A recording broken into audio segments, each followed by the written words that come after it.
lo que se intenta expresar desde aquí en cuanto a el aspecto práctico de lo que enseña la Biblia para nuestras vidas. Si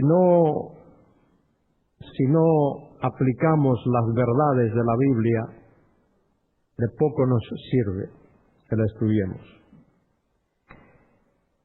El capítulo 3 que hemos de considerar ahora habla de implicaciones en el aspecto familiar y también de las implicaciones que tienen nuestros sufrimientos por causa del Señor. Sé que algunas de estas cosas que aparecen aquí en el capítulo 3 no son cuestiones populares hoy día. Desde hace un poco más de medio siglo comenzó un movimiento llamado feminista. Hay que liberar a la mujer. Y lo que se pretende decir de la liberación de la mujer dista mucho de lo que la Biblia enseña. Yo quisiera que las hermanas y los hermanos, porque aquí también se habla cosas que tienen que ver con el marido, el hogar, con la esposa, prestasen mucha atención respecto de esto. Todo esto va al principio, a la creación. Ahí es donde comienza todo. Dice la Escritura que en el principio creó Dios los cielos y la tierra. Cuando Dios creó la tierra, dice el texto, que la tierra estaba desordenada y vacía. Las palabritas hebreas, desordenada y vacía, son muy bonitas, muy interesantes. Tohu wabohu, mire qué lindo suena. Tohu wabohu. Si es que cuando las esposas lleguen a su casa y vean cómo sus maridos tienen las cosas regadas por aquí y por allá, díganle, lo tienes todo tohu wabohu, para que se acuerde, que ponga las cosas en orden. Y dice la Escritura que estando así la tierra desordenada y vacía, no estaba apta, por supuesto, para ser habitada. Y Dios invirtió los 5 días que se relatan allí en los primeros capítulos del Génesis, capítulo 1 primordialmente, en ordenar lo que estaba desordenado y llenar lo que estaba vacío. De eso se trata ahí. Esos primeros 5 días de los que nos habla el Génesis. Dios ordenó lo que estaba desordenado y llenó lo que estaba vacío. Y dice la Escritura que Dios vio todo lo que había hecho, cosa por cosa, y Dios dijo que era bueno. Era bueno. La palabrita hebrea, bueno. Todo era bueno. Pero lo único que Dios encontró que no era bueno, y lo dice allí, Dios dijo, no es bueno que el hombre esté solo. No es bueno que el hombre esté solo. Y lo que Dios dijo hace milenios es realidad hoy igual. No es bueno que el hombre esté solo. Y añadió Dios en su palabra, le haré ayuda idónea. Le haré ayuda idónea. Y esa expresión, ayuda idónea, es sumamente importante. Y eso es lo que se pasa por alto hoy día. Y yo sé que voy a decir algunas cosas esta mañana aquí que no son populares, pero gracias a Dios no estoy en un certamen de popularidad aquí. Puedo decirlo tal cual, no me preocupa. Lo que más me preocupa es que mi Dios se agrade y que lo que diga esté en conformidad con lo que Dios nos ha mandado. Muy bien, Dios dijo que le haría al hombre ayuda idónea. Algo idóneo es algo que se usa, es todo aquello que se usa con el fin para el que fue diseñado y creado. Por ejemplo, un absurdo. Alguien no va a una zapatería y se compra un par de zapatos para llevarlos sobre la cabeza, ¿verdad que no? Nadie se le ocurre ir a una tienda de sombreros, comprarse un sombrero y ponérselo en los pies, ¿verdad que no? Bueno, esta es la idea ahí. Tal como los zapatos son para los pies y el sombrero para la cabeza, eso es lo que Dios quiso decir cuando dijo que le iba a hacer al hombre ayuda idónea. Una ayuda que de verdad fuese ideal para el hombre. Y esa es la función, ese es el lugar, ese es el sitio que Dios preparó y que Dios diseñó para la mujer, particularmente para la esposa. El pecado ha trastornado todo eso. La entrada del pecado en la experiencia humana ha trastornado eso que Dios diseñó de esa manera tan perfecta desde el principio. Y en las Escrituras, tanto las Escrituras antiguo-testamentarias como las Escrituras del Nuevo Testamento, esa es la gran enseñanza. Y eso es lo que encontramos aquí en este capítulo 3 de la primera epístola de Pedro. ¿Cuál es la función de la mujer en el hogar y cuál es la función del hombre en el hogar? Antes de entrar en el texto, lo digo de manera resumida. Dios creó al hombre y le dio la responsabilidad como esposo para que el hombre fuese líder en su hogar, para que el hombre fuese cabeza en su hogar, para que el hombre supervisase y administrase las cosas que tienen que ver con el hogar. Y Dios le dio al hombre la esposa como ayuda idónea, para que ella, cuando su marido está ausente, administre esas cosas que el hombre debe de administrar en el hogar cuando está presente. El hombre en el hogar representa a Dios. Fíjese si esto es grande. El hombre en el hogar representa a Dios. Esa es la responsabilidad que Dios dio al hombre, que Dios dio al marido. Esto debido a la entrada del pecado y a la entrada del mal y a la desobediencia que ha resultado, no es así. En muchos sitios, en muchas culturas, en muchos hogares, esto no se cumple. Recordemos que Pedro ha estado hablando de sometimiento, ha estado hablando de someterse a las autoridades, civiles. Y ahora va a hablar del hogar.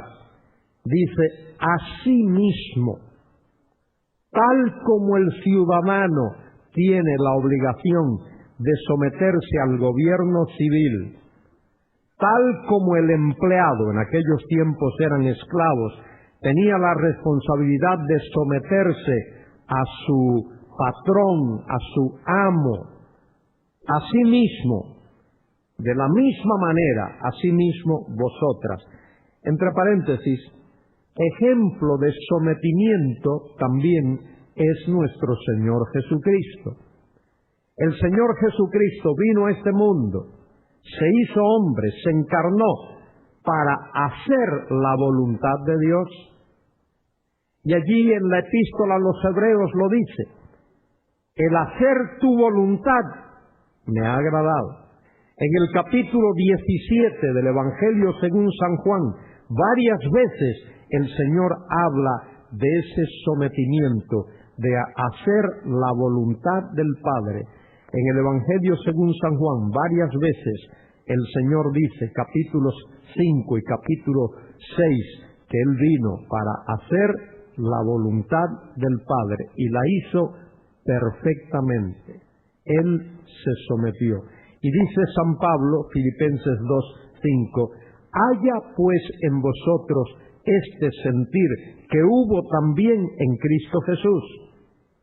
La misma estructura mental, el cual, siendo en esencia, en naturaleza de Dios, no tuvo por usurpación ser igual a Dios, Él era igual a Dios, sino que a sí mismo se vació, tomando forma de siervo, siendo hallado como hombre, hallándose en la condición como hombre, padeció la muerte y muerte de cruz, por lo cual Dios lo exaltó hasta lo sumo y le dio un nombre que es sobre todo nombre, para que en el nombre de Jesús se doble toda rodilla de los que están en los cielos y en la tierra, y debajo de la tierra, y toda lengua confiese que Jesucristo es el Señor, para gloria de Dios el Padre. De manera que dice el texto, asimismo, vosotras, mujeres, estad sujetas a vuestros maridos. El texto dice, que aquí en la Reina Valera no se refleja, estad sujetas a vuestros propios maridos. Es decir, hay un énfasis ahí de intimidad, hay un énfasis de intimidad. Cuando dice estad sujetas, ya he explicado en alguna ocasión que ese verbo está en la voz media. En el griego, diferencia del castellano, hay voz activa, el sujeto realiza la acción, voz pasiva, el sujeto realiza la acción, pero en el griego hay una voz que se llama voz media. El sujeto tanto realiza como recibe la acción. Es decir, el sujeto realiza una acción en su propio beneficio, que habla de una acción, algo que uno hace espontáneamente, armoniosamente, gustosamente, no porque le obliguen, no porque le fuercen a hacerlo. Y esa es la palabra que se utiliza aquí, ese es el verbo que se utiliza aquí. Asimismo, vosotras, mujeres, estad voluntariamente, armoniosamente, espontáneamente sujetas a vuestros propios maridos. Y dice, para que también los que no creen a la palabra sean ganados sin palabra por la conducta de sus esposas.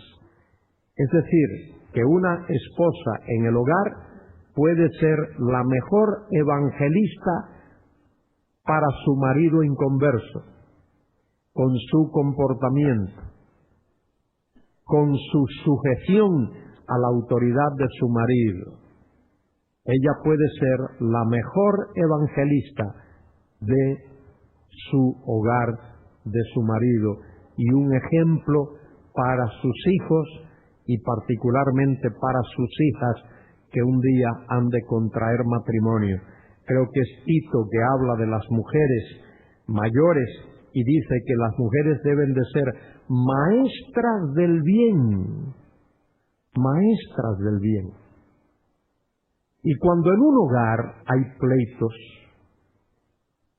hay disputas, hay peleas, particularmente cuando se usa vocabulario extremadamente rudo y ofensivo de un de un cónyuge al otro, eso daña el testimonio y eso es una afrenta al Evangelio y a la palabra de Dios, tanto de una parte como de otra.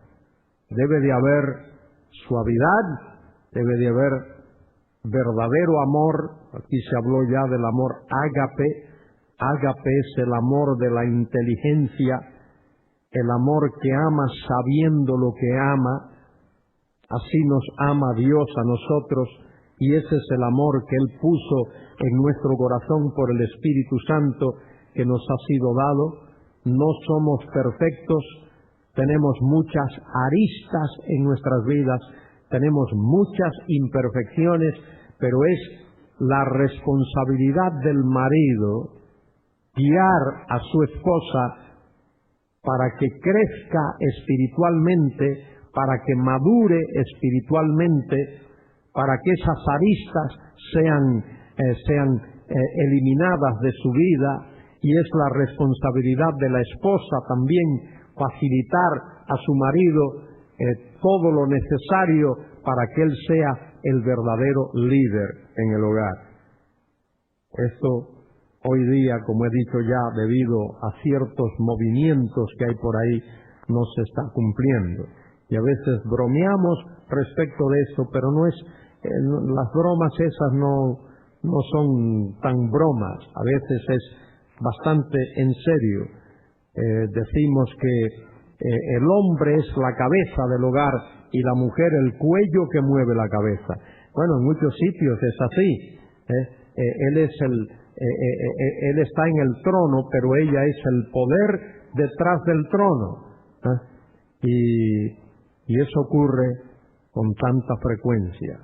La mujer debe ser aquello para lo cual Dios la diseñó: ayuda idónea.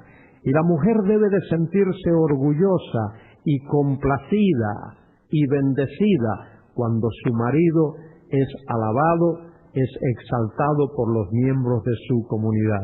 Tal como dice allí en Proverbios, capítulo 31, aquella mujer virtuosa que se le llama. ¿Cómo trabaja esa mujer? ¿Cómo cuida de su familia? En verano, en invierno, verdadera ayuda idónea, de tal manera que cuando está en su casa, dice que sus hijos se ponen en pie y la llaman bienaventurada.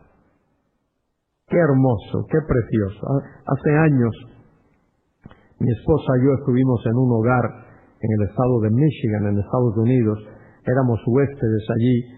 Después del culto, pues se preparó la mesa para comer y había como 3 jovencitos allí, de 12, 13 años por ahí, uno de 9 o 10, y aquella madre preparó la comida, la puso allí en aquella mesa, nos sentamos alrededor de aquella mesa y aquellos chicos comienzan a alabar a su madre. Mamá, qué buena eres. Mamá, qué comida tan rica has preparado. Qué trabajo has hecho, mamá. Y todos allí alabando aquella familia, aquella madre, dándole las gracias y expresándole cariño, expresándole amor, expresándole beneplácito por lo que ella había hecho. ¡Qué bendición recibimos en aquel día! Bueno, no solo eso, dice el versículo 2, considerando vuestra conducta casta y respetuosa. Conducta casta, limpia, pura y respetuosa, reconociendo el sitio, el lugar del esposo. Y luego hay una advertencia, por supuesto. Yo creo que a todos los esposos nos gusta que nuestras esposas vistan elegante, que lleven buen perfume, que huelan bien y que tengan una apariencia en público atractiva. Yo creo que eso honra o debe de honrar a todos los esposos. Pero en tiempos antiguos, tiempos de Pedro y de Pablo, las mujeres de aquellos tiempos querían ostentar tremendamente.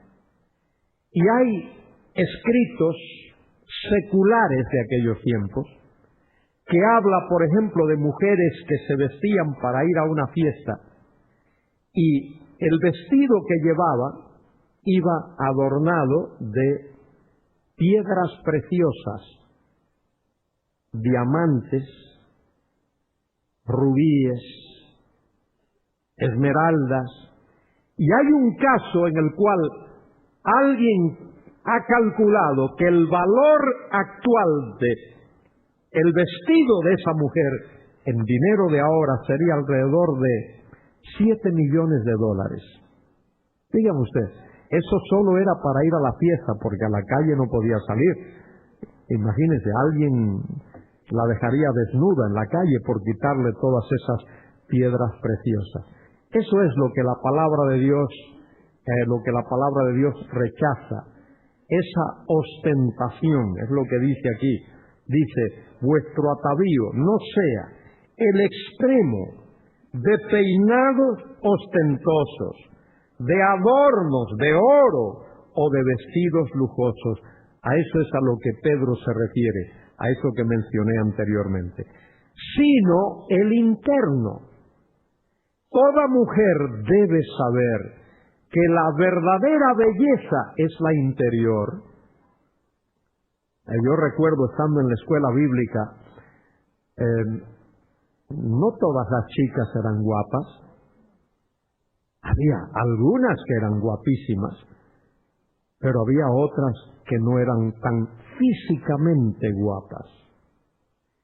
Pero esas chicas que no eran tan físicamente guapas, tenían una belleza interna fuera de serie, una bondad, una espiritualidad, una expresión de amor fraternal, de cariño fraternal, fuera de serie. Y a eso es a lo que la palabra de Dios se refiere, que las mujeres, hermanas que estáis aquí, que sea la belleza interior, la belleza de vuestro corazón, de vuestras almas, de vuestro espíritu, de vuestra conciencia, lo que brille de verdad en vuestras vidas, en vuestro hogar, con vuestra familia. Eso es más importante que todo lo demás. Más importante que todo lo demás. El interior, el del corazón. El corazón es el centro de la vida en las Escrituras. Dice Proverbios 4:23, sobre toda cosa guardada, guarda tu corazón, porque de él mana la vida. Del corazón, en el incorruptible ornato de un espíritu afable y apacible, que es de grande estima delante de Dios, porque así también se ataviaban en otro tiempo aquellas santas mujeres que esperaban en Dios, estando sujetas a sus maridos. Y pone el ejemplo aquí de Sara, como Sara obedecía a Abraham, llamándole Señor. ¿Sabes la palabra que Sara usó ahí para llamar a Abraham Señor? La palabra Adonai, que significa mi dueño, mi dueño. Esa palabra se usa respecto de Dios. Se usa muchas veces respecto a Dios. Y Sara utiliza esa misma palabra para llamar a Abraham Señor, Adonai, mi dueño. Dice, de la cual vosotras habéis venido a ser hijas, si hacéis el bien. Y el hermano Nelson que me preguntaba hace un rato, ahí hay un sí que no es ese de afirmación, es un sí de probabilidad. existía la probabilidad de que la mujer no estuviese sometida a su marido. Si hacéis el bien, sin temer ninguna amenaza. Que a los maridos, que nuestras esposas no se sientan amenazadas en el hogar. Que no se sientan ni humilladas ni amenazadas en el hogar, sin temer ninguna amenaza. Y ahora los maridos. No solo habla la Escritura a las mujeres, también habla a los maridos. Pablo habla de esto en Efesios, capítulo 6, cuando habla, capítulo 5 y 6, cuando habla a las mujeres y a los maridos, y dice a los maridos: maridos, amad a vuestras mujeres. Un mandato. Es terrible cuando eso no ocurre. Vivid con ellas sabiamente.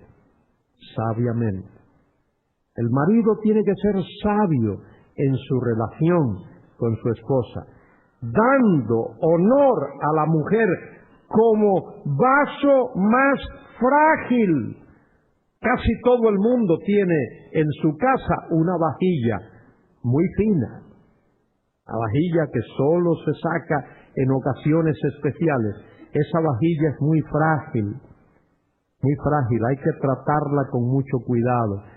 Se resquebraja, sufre si no se trata con cuidado. Pues es la palabra que utiliza aquí el apóstol: tratar a la mujer como a vaso más frágil y como a coherederas de la gracia de la vida, para que vuestras oraciones no tengan estorbo, para que vuestras oraciones sean oídas. Y mire el propósito, ese para ahí indica propósito, para que vuestras oraciones no tengan estorbo. Puede ser propósito, también puede ser resultado. El resultado de que un marido trate a su mujer de esa manera, el resultado será que sus oraciones no tendrán estorbo. Bueno, el apóstol sigue hablando de implicaciones en la vida cristiana. La vida cristiana tiene implicaciones. No es solo ir al culto, no es solo cantar cuando uno está en la reunión, no es solo leer un pasaje de la Biblia cuando uno está en la reunión. Tiene implicaciones fuera de la congregación, cuando estamos en el trabajo, cuando estamos en la calle, cuando estamos hablando con nuestros vecinos, cuando estamos en la escuela, en la universidad, donde quiera que estemos, tiene serias implicaciones. Finalmente, dice el apóstol: sed todos de un mismo sentir. Mire la lista: compasivos, amándoos fraternalmente, misericordiosos, amigables, no devolviendo mal por mal, ni maldición por maldición, sino por el contrario, bendiciendo. Dijo el Señor: bendecid a los que os maldicen. Creo que el apóstol Pablo habla de esto también en Romanos capítulo 12. Sabiendo que fuisteis llamados para que heredaseis bendición. Dios nos ha llamado para heredar bendición. Y cuando uno está consciente de eso, uno quiere ser de bendición a otros, a todos los que están a nuestro lado, a nuestro alrededor. Uno quiere ser de bendición, porque el que quiere amar la vida y ver días buenos, refrene su lengua del mal y sus labios no hablen engaño. Apártese del mal y haga el bien, busque la paz y síguela. sígala, porque los ojos del Señor están sobre todos los justos. Eso es importante. Los ojos del Señor están sobre todos los justos. Él está vigilante de nuestro testimonio. A Él tendremos que dar cuenta. Él nos mira, Él nos vigila, Él nos ve. Él está como el soldado que vigila, que patrulla en el área que se le ha asignado. Apártese del mal y haga el bien, dice el texto. Busque la paz y sígala, porque los ojos del Señor están sobre los justos. Pero el rostro del Señor está contra aquellos que hacen el mal. ¿Y quién es aquel que os podrá hacer daño si vosotros seguís el bien? Te pueden hacer daño físicamente en un momento, pero no te pueden hacer daño perdurablemente. El que habita al abrigo del Altísimo morará bajo la sombra del Omnipotente. Diré yo a Jehová, esperanza mía y castillo mío, mi Dios en quien confiaré. Y Él te librará del lazo del cazador y de la peste destructora y de todo mal que te rodee, porque su ángel acampa alrededor de los que le temen y los defiende. Dice además, mas también, si alguna cosa padecéis por causa de la justicia, bienaventurados sois. Por tanto, no os amedrentéis por temor de ellos, ni os conturbéis, sino santificad a Dios el Señor en vuestro corazón. ¿Cómo podemos nosotros santificar a Dios? No significa que nosotros podemos hacer a Dios santo. Dios es infinita y eternamente santo. Pero significa que podemos separar, podemos apartar a Dios en nuestro corazón de tal manera que Él ocupe el lugar único en nuestra vida, el lugar de honor, el lugar de gloria, el lugar especial. Estad siempre preparados para presentar defensa, apología es la palabra en el texto, defensa con mansedumbre y reverencia ante todo aquel que demande razón de la esperanza que hay en vosotros. Dice el apóstol algo que nos debe preocupar a nosotros, nos debe preocupar. Dice, teniendo buena conciencia, para que en lo que murmuran de vosotros como malhechores, sean avergonzados los que os calumnian vuestra conducta en Cristo. Aquellos que nos calumnian, la palabra calumniar ahí es desprestigiar. Aquellos que intentan desprestigiar a otros. Y mire, los apóstoles muchas veces sufrieron eso. Alguien intentó desprestigiarles. Y posiblemente los pastores sean las personas más vulnerables a la crítica y al desprestigio, al intento de desprestigio de personas inicuas. Los ojos de todo el mundo están sobre los pastores para ver qué hacen, qué dicen, qué no hacen, cómo viven, a dónde van, cuál es su actitud,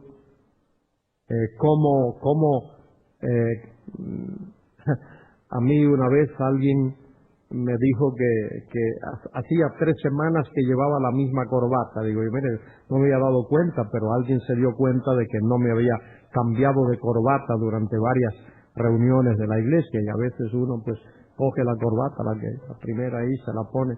Pues mira, oiga pastor, usted en los últimos 3 domingos ha traído puesta la misma corbata. Pues gracias por recordármelo. Gracias por recordármelo.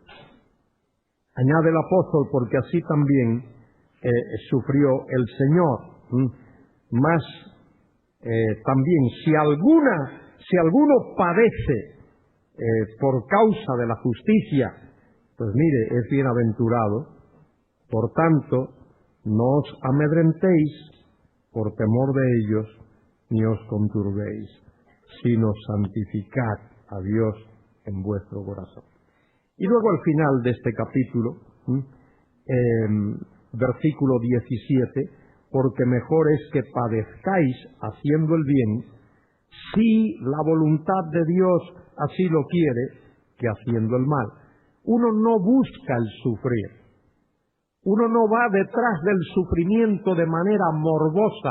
Hubo en los primeros siglos de la era cristiana algunos que procuraban sufrir porque pensaban que de esa manera iban a recibir mejor galardón. No es que uno busque el sufrir, pero si uno tiene que sufrir por causa del Señor, pues venga, bienaventurado sea ese sufrimiento. Y luego nos da a Cristo como ejemplo, versículo 18, porque también Cristo padeció una vez por los pecados, el justo por los injustos, para llevarnos a Dios, siendo a la verdad muerto en la carne, pero vivificado en el Espíritu, en el cual, en ese Espíritu, también fue y predicó a los espíritus encarcelados. La palabra predicó ahí no significa evangelizar, significa dar testimonio. Después de su muerte, Cristo descendió al Hades, dice allí al sepulcro, al Hades, para dar testimonio a aquellos que estaban allí, no para predicarles, sino para que ellos viesen lo perfecto de la obra de Dios terminada en la persona de Cristo. ¿Cuándo les predicó el Señor a esa gente que estaba en prisión, en prisiones eternas? No cuando Cristo fue allí, no. El Señor predicó a esa gente cuando estaban vivos en la tierra, cuando podían tomar una decisión, cuando estaban conscientes en este mundo. ¿Cómo les predicó? A través de Noé. El Espíritu de Cristo estaba en Noé, y Noé por 120 años estuvo predicando la justicia de Dios y el arrepentimiento a aquella gente. Dice, los que en otro tiempo desobedecieron, cuando una vez esperaba la paciencia de Dios, Dios fue paciente. Dios fue paciente. Dios pacientemente esperó hasta que aquel tiempo, aquellos 120 años se cumpliesen. Mientras Noé predicaba, para que aquella gente oyese el arrepentimiento, el tema de la justicia y la necesidad de nacer de nuevo. Esperaba la justicia, la paciencia de Dios en los días de Noé, mientras se preparaba el arca. El arca era un sermón.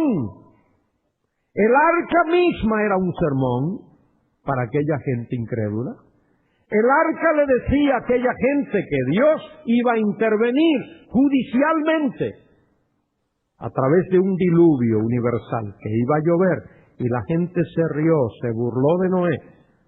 Que va a llover si nunca ha llovido, nunca antes ha llovido. Bueno, la gente se burló de Noé y se va a burlar en los postreros días. Dice Pedro en su segunda epístola que en los postreros tiempos vendrán burladores y dirán, ¿dónde está la promesa de su advenimiento? Todas las cosas están igualitas que como han estado por siglos. Y dice el Señor que así como fue en los días de Noé, así será en los días próximos a su segunda venida. Estarán comiendo y bebiendo, casándose y dándose en casamiento, es decir, totalmente indiferentes a la realidad del juicio de Dios. Eso ocurre en muchos sitios del mundo hoy. En los días de Noé, en el arca, en la cual pocas personas, es decir, 8, fueron salvadas por agua. 8 personas. Había miles, por no decir millones de personas vivas en la tierra en aquel tiempo, y todas perecieron. Solo 8 personas. El señor Noé, la señora Noé y los 3 hijos y la esposa de cada uno de aquellos. 8 personas. Y con esas 8 personas Dios repobló la tierra otra vez. Ahora hay un texto aquí que a algunos les puede causar problemas. Versículo 21. Dice el texto ahí, el bautismo que corresponde, el bautismo es un tipo que corresponde, la palabra ahí que corresponde es la palabra tipo, a esto ahora nos salva. Y alguien diría, ya veis, la Biblia dice que uno bautizándose puede ser salvo, pero no es así. La palabra salvar no siempre significa salvar para el cielo. No siempre significa salvar con miras a la eternidad. La palabra, el verbo salvar, souzo en el griego, muchas veces significa librar. Librar físicamente. Por ejemplo, en Mateo 14, cuando Pedro le dice al Señor, si eres tú, haz que yo camine sobre las aguas. Y el Señor le dijo a Pedro, ven. Y bajó del barco, del bote, y Pedro comenzó a caminar, y poco después comenzó a hundirse. Y cuando Pedro vio que se estaba hundiendo, soltó un grito de temor. ¿Y qué dijo Pedro? Señor, sálvame. Sálvame de qué, para llevarme al cielo. No, sálvame, líbrame de que me ahogue. Eso es lo que Pedro quiso decir. Líbrame de que me ahogue en las aguas del mar de Galilea. ¿Qué significa el texto entonces? El bautismo que corresponde a esto ahora nos salva. Paréntesis. No quitando las inmundicias de la carne, el bautismo en agua no quita las inmundicias de la carne, sino como la aspiración de una buena conciencia hacia Dios. Y ahora, si por un instante pasamos por alto el paréntesis, mire lo que el texto está diciendo. El bautismo que corresponde a esto ahora nos salva por la resurrección de Jesucristo. La base de nuestra liberación, cualquiera que sea, tanto en el orden espiritual como en el orden físico, tiene como base la resurrección de Jesucristo. Aprovecho la oportunidad para hablar un poquito, un minuto nada más de tiempo, sobre esto del bautismo.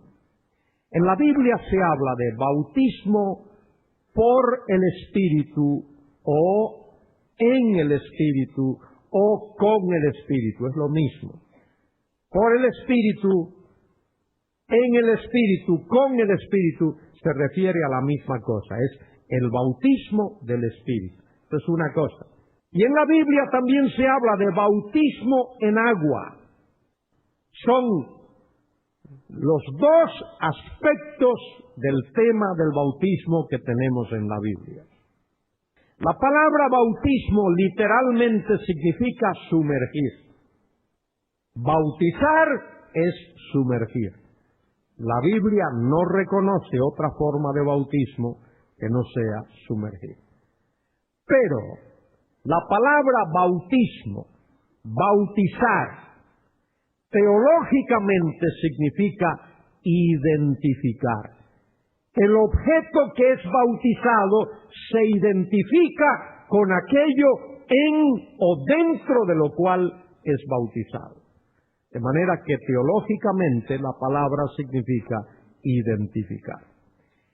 En 1 Corintios 12:13 se habla de bautismo en el Espíritu o por el Espíritu. Pablo dice allí, 1 Corintios 12:13, porque por un Espíritu fuimos todos bautizados en un cuerpo, ya sea judío o gentil, ya sea esclavo o libre, y a todos se nos dio a beber de un mismo Espíritu. Ese es el bautismo por el Espíritu o en el Espíritu, el bautismo del Espíritu. Ese bautismo identifica a la persona que ha creído con el cuerpo de Cristo. Ese bautismo del Espíritu posiciona, coloca, sitúa al creyente en el cuerpo de Cristo. Lo identifica con el cuerpo de Cristo para que nunca más sea separado de él. Ese bautismo del Espíritu es algo que ocurre en el momento de creer, no a la semana o al mes o al año o tiempo después de creer, no, ocurre en el instante de creer. Ese bautismo no tiene nada que ver con alguna experiencia emocional, como saltar, brincar, revolcarse, hablar en lenguas, cualquier otra cosa. No tiene nada que ver con eso. El bautismo del Espíritu es para identificar al que ha creído con el cuerpo de Cristo y en el cuerpo de Cristo. El bautismo en agua, del cual se habla aquí en este pasaje, tiene que ver con identificar a la persona que ha creído con la iglesia local, con el cuerpo local de Cristo, la congregación, llámese o el nombre que tenga. Cuando una persona es bautizada en una iglesia local, esa persona se identifica con esa iglesia. Y esa persona adquiere una responsabilidad, adquiere la responsabilidad como miembro de esa iglesia, ha sido bautizado y recibido como miembro de esa iglesia, de apoyar su iglesia, todos los ministerios de la iglesia, de asistir a sus reuniones, de ministrar según la oportunidad que le den para ministrar, de apoyar a su iglesia con sus ofrendas, de orar con sus hermanos y por sus hermanos, de obedecer y de someterse a los líderes de la iglesia. Eso es lo que está diciéndonos aquí el apóstol.